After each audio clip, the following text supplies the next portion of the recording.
खरं म्हणजे एक गोष्ट विशेष रूपाने समजण्यासारखी आहे आणि आजच्या संमेलनामध्ये या ठिकाणी घेण्याचं जे औचित्य आहे की दोन्ही डोळ्यांनी अंध असताना संपूर्ण समाजाला प्रभावित करणारं ज्ञानाचं भांडार संत गुलाबराव महाराज यांनी आपल्याला दिलं।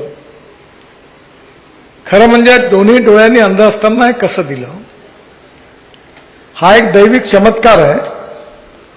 पण त्याचबरोबर जर असं ठरवलं एखाद्या व्यक्तीने तर अध्ययन करत असताना कितीही कठीण प्रश्न आणि समस्या असतील तरी त्यावर मात करून आपल्याला विजय मिळवता येतो आणि आपण त्या दृष्टीने पूर्णपणे समाजाला मार्गदर्शन करू शकतो।